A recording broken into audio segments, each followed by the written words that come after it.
Hello my keto peeps, it's Samaya and welcome back to my channel, I Don't Sugarcoat. Today we are going to be making my triple chocolate keto cake. So let's get started.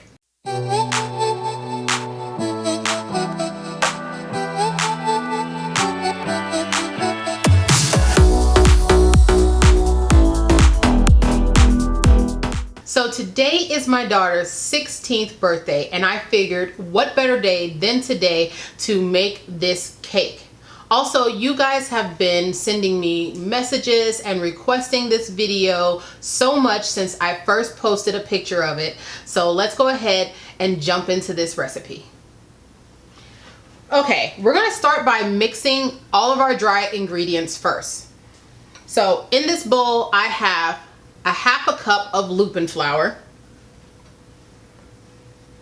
To this, we're going to add a half a cup of Oat Fiber.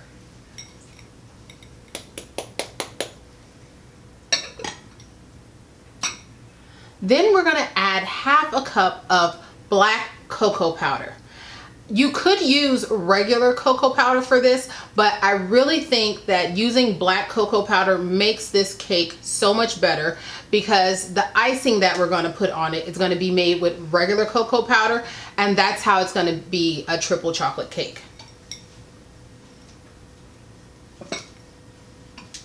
And to this, we are going to add 1/4 of a cup of coconut flour.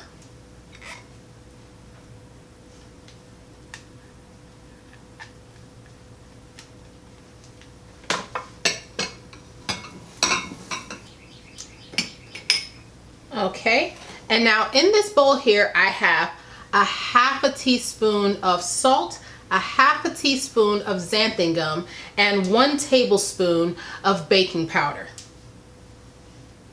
All right, now let's give this a good mix so it gets all nice and blended. So next we're gonna go ahead and add in 8 tablespoons of butter, and it needs to be room temperature softened. Now for those of you who need conversions, to make the videos go a bit smoother, I'm not going to be saying them on camera. I will put them in the written recipes though. And to our butter, we want to add 3/4 of a cup of sweetener.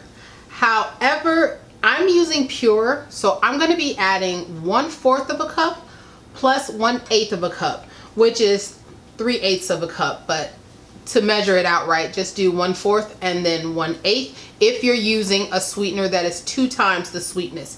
If you're not, then you want to use 3/4 of a cup of sweetener. Now we're going to go ahead and let this cream together and set your stand mixer to about 4 and let this cream together for about 2 minutes.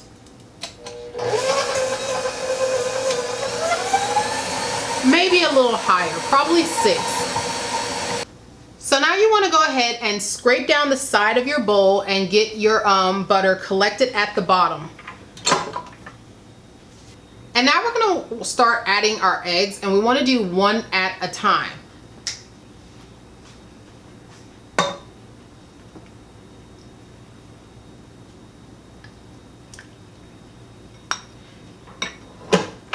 So go ahead and turn your mixer back on to about 6, and once the first egg gets incorporated, then you'll keep going until all the eggs have been added.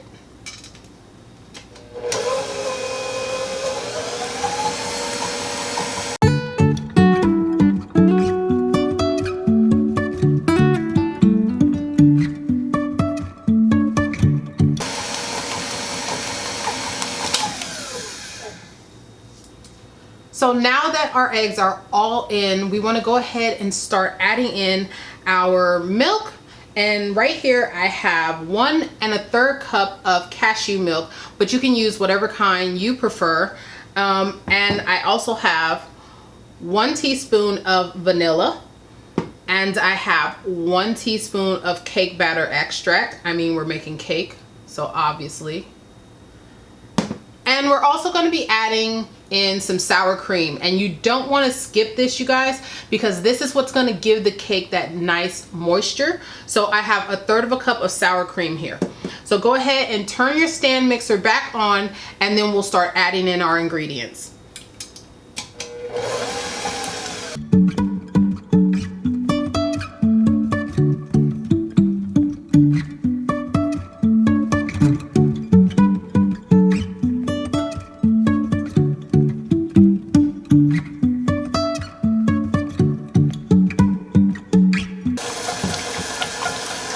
now as you're adding in your milk, you're gonna want to turn it down because you will start to see that as it fills up, it'll start to splash out. So just turn it down to 4 or 2, so that way you don't have a lot of spillage onto your surface.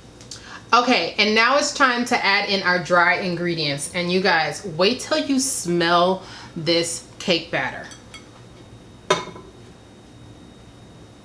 And be careful not to spill.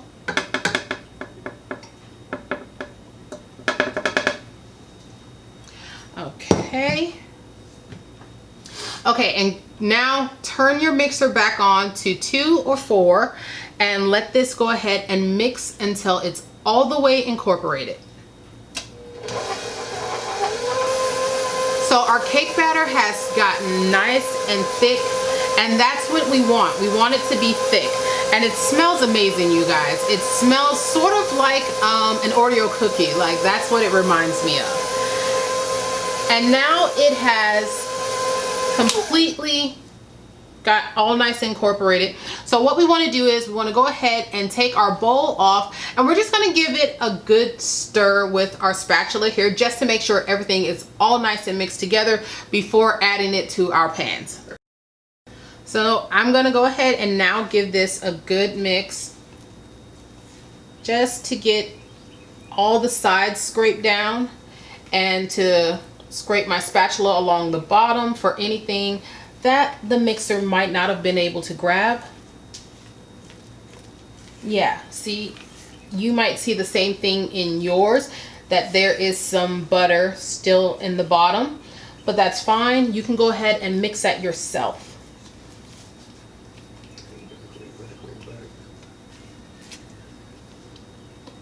All right, there we go. So my batter is all nice and blended together. Please make sure that you do the same, because you will probably find that there's butter at the bottom, and you want to get that all mixed into the cake. And so now what we want to do is we're going to go ahead and we're going to divide this into 2 cake pans. Now you could bake this in one if you like, but I'm going to go ahead and put this into 2 pans because I like to layer my cake.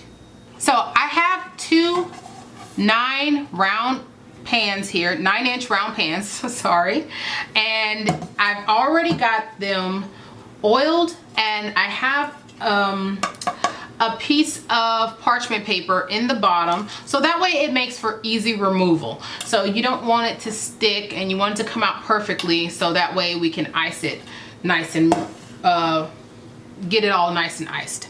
Okay, so as I said, you can do this in 1, but I'm doing it in 2 to layer it. Also, if you want, you can make a double batch of this if you would like the cake to be thicker, but I'm more concerned about carb count, so this really is only half the actual recipe. So you can just double this and you can make a full-size version of this cake.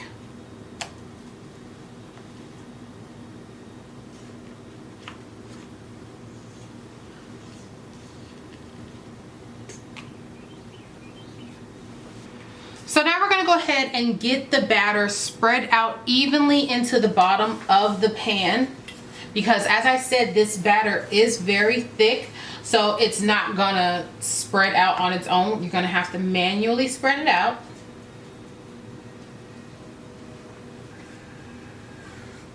Also, I want to go ahead and give a quick shout out to my patrons.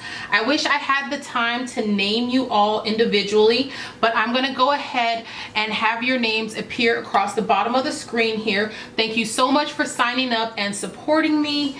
It really means the world to me. You guys are helping me to continue to do what I'm doing here, so thank you so much. Okay, so now we have it all nice and evenly spread out, but you still want to take your pan and you want to drop it onto your surface a few times just to let up any air bubbles, so that way it will cook nice and evenly and you'll end up with pretty much a nice smooth flat surface on the top.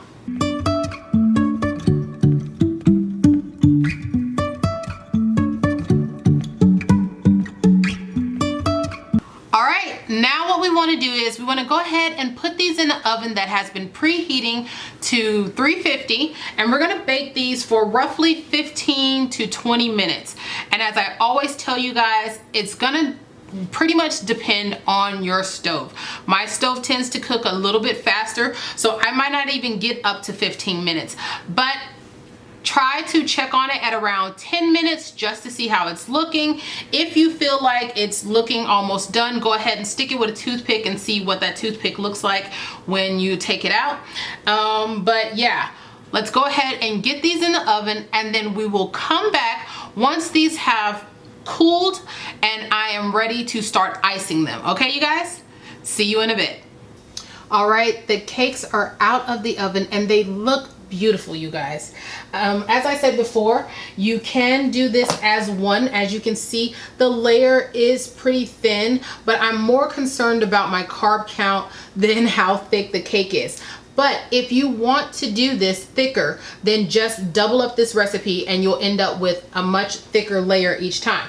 Now, you can just take these two and you can go ahead and put it on here and just do 2 layers. But I like to split mine in half so that way I can have more layers and more icing, of course.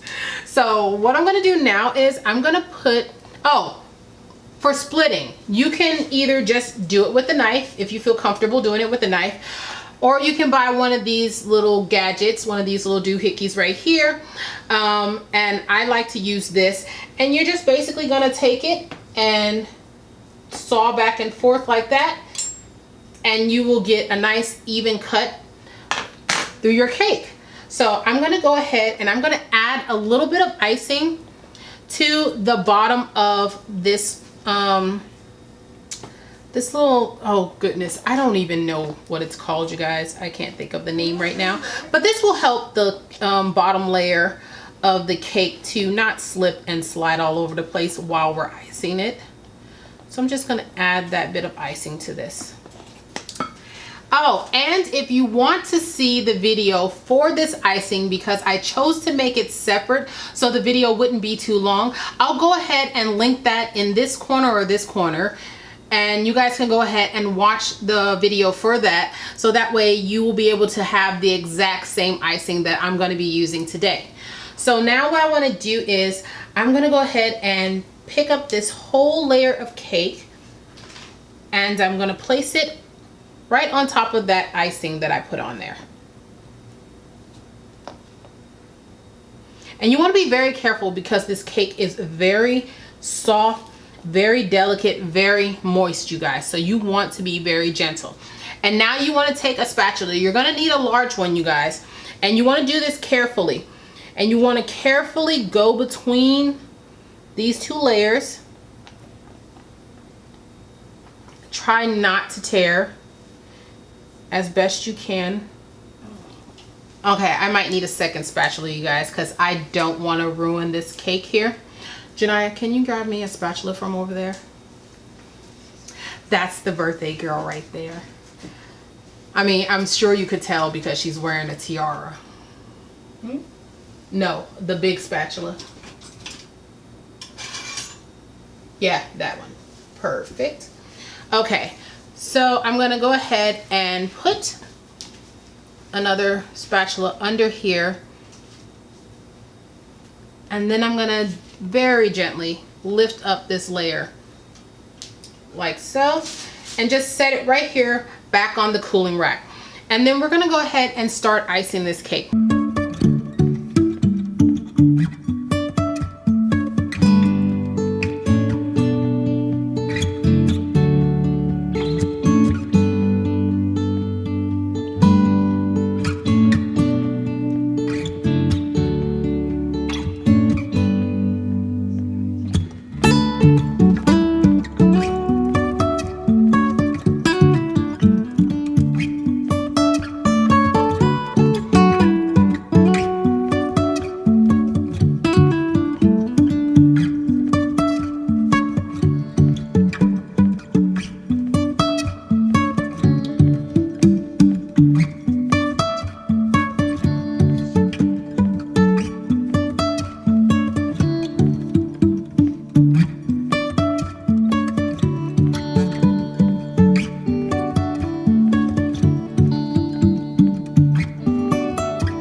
part of the reason why I like to use black cocoa for the cake is, look at the beautiful contrast, you guys, between the icing and the cake. When you use that black cocoa, the cake is so much darker than the icing, and it's just so beautiful. Yes, I do it for flavor, but that's also one of the reasons why I love the black velvet cocoa for this cake recipe, because it just makes it look so beautiful when you cut into it and you get to see that light brown frosting and that dark chocolate cake. And now I'm just about done icing this cake, and what we want to do now is we're going to go ahead and put this in the refrigerator for about 30 minutes. This is the first layer of frosting you want to add. I like to put this in the refrigerator so that way you can have a nice beautiful coating of frosting all the way around this cake. And the best way to do that is to let it sit in the fridge, let this layer harden, and then go and proceed to add the new layer on top of it, and then you're gonna have a nice beautiful sheet of frosting on your cake. So that's what I'm gonna go ahead and do right now. I would also recommend you getting one of these little things for decorating a cake, because it makes it so much easier just to be able to turn it like this, to move it like this, instead of having to turn, you know, to manually turn everything around. It makes it so much easier. And I'll leave a link for that in the description of this video, so that way you guys can find it. They're very cheap, very inexpensive. At least the one that I got, it was like maybe 10 bucks. So I'm gonna get this in the fridge now, and then we will be back when it's time to finish icing it and then decorating it. I'll see you guys in a bit. So it's been 30 minutes, you guys, and the cake is ready to continue the icing. We're gonna go ahead and start with doing the sides, and then we will ice the top.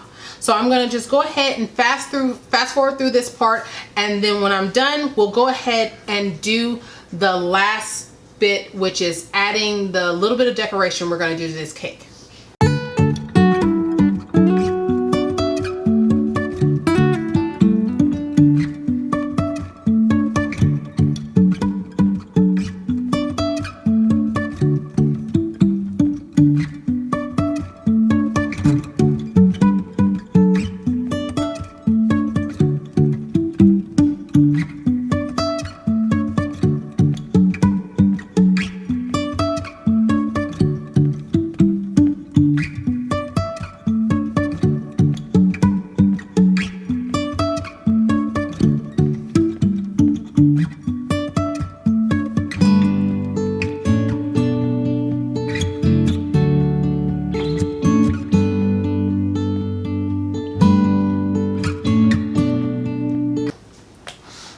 Okay, I finished icing it, and now what I want to do is, I've got 100 grams of some Lily's semi-sweet chocolate chips here, and I'm just going to put them around the outer edge of this cake.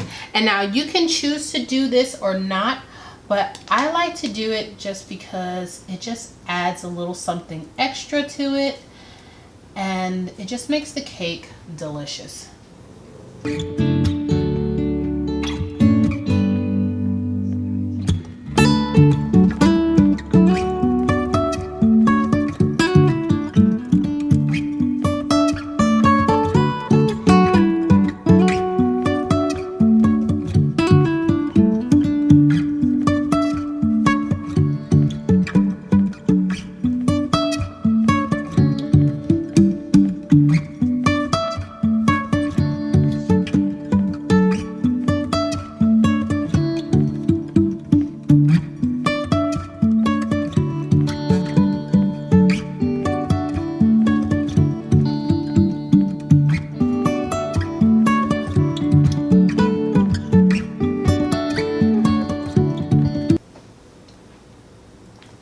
Okay, now that that's done, we're gonna go ahead and add just a little sprinkle of some cacao nibs to the top of this cake. I think it just gives it that nice tart taste to it. Like, it just gives it something extra. You've got all this decadent sweetness right here, but to have that nice little bite of tartness, it's just, I don't know, I just really like it. I enjoy it. I should say the best way to put these chocolate chips on, if you're gonna do it, is to let the cake sit in the refrigerator again and let the icing harden a little more for maybe like 15 minutes. So that way you don't make such a mess, but I'm trying to get this done, so that's why I went ahead and did it. But if you're gonna do it, I suggest putting it back in the fridge. So I'm just gonna sprinkle just a little bit of these cacao nibs on top of this cake.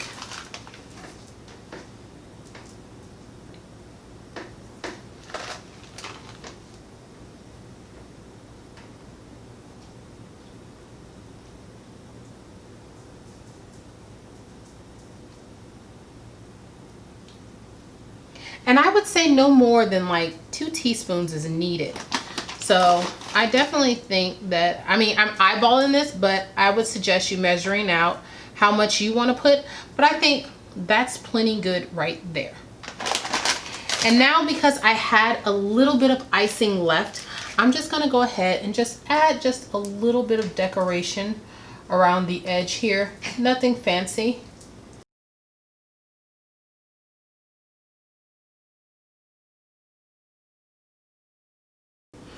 Okay, you guys, and that's gonna be it for this cake.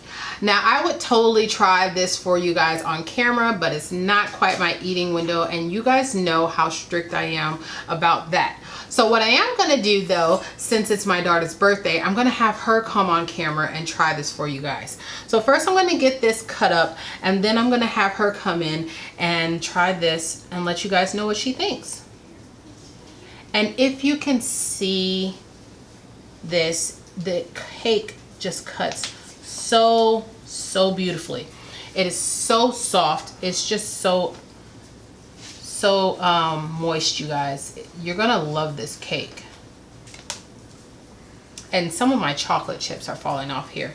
Usually what I would do at this stage is refrigerate it again and allow this to sit in the refrigerator, but I want you guys to get to see this cake. So I'm just gonna cut this into 8s. Now, as you can see, these are pretty big slices. So you can definitely cut these smaller and cut down on your carbs. But I believe the last time I made this cake, if I'm not mistaken, this cake only has 2 or 3 carbs per slice. I know it's not very high at all. So even for a size this big, you're getting an amazing amount for just a little bit of carbs. So I'm gonna go ahead and get this on a plate and then get my daughter over here to try this for you guys. So look at this slice of cake, you guys. Doesn't it look amazing? That's why I like to cut this cake into layers, because you get all that nice icing all through the middle of it. So I would love to try it, like I said, but I can't. So this is my daughter, Janiyah. Today is her 16th birthday. Oh my goodness. She's getting so old, you guys. Growing up so fast. She's actually my 3rd oldest though, so. But anyway, we're gonna go ahead and let her try this cake for you guys so you guys can see how beautifully this fork goes through this cake, and she will let you know what she thinks of it. Did you see how easy that went through?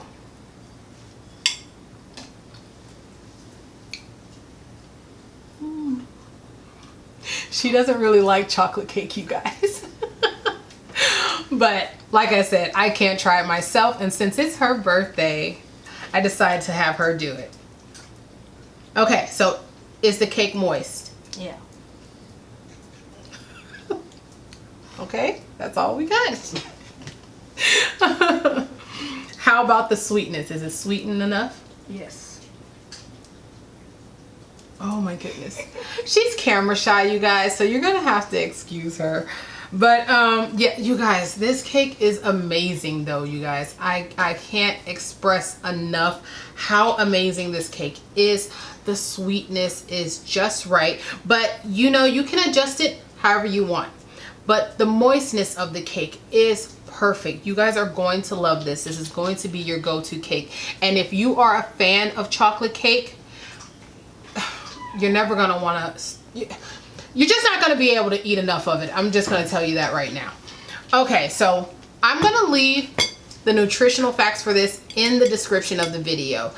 I just don't have the numbers on hand, so I can't give them to you right now. Before I go though, I do want to give a shout out to one of my wonderful followers who made, she made my cinnamon rolls. Her name is Jill Ann, I think it's Satrian, I hope I'm pronouncing that right, Hartman. And she made my cinnamon roll recipe, and I'm gonna go ahead and put that picture over here, I think, and you guys will get to see it. And they look amazing, you guys. They look phenomenal, and she did such a wonderful job. They came out beautifully, and I hope she enjoyed them and her family enjoyed them. And thank you so much for making them and sending me your photo. I enjoy seeing all of you guys' photos, so keep sending them to me, and maybe one of you will be the next one to get your video, get your picture posted in my video if that's what you would like. So that's gonna be it for today, you guys. Oh my goodness, she's over here. Just I'm gonna hurry up and wrap this up so we can get her off of this camera because she's so nervous, you guys. So that's gonna be it for today, you guys. If you guys want to see more videos like this, go ahead and click that subscribe button. We are not at that point yet. Oh my goodness. She's like trying to wrap this up quick. Okay, so don't forget to click that subscribe button, and don't forget to ding that little bell so you can get notifications every time I upload a new video. And until next time, you guys, where's the bye? Oh my goodness. Until next time, you guys. Bye.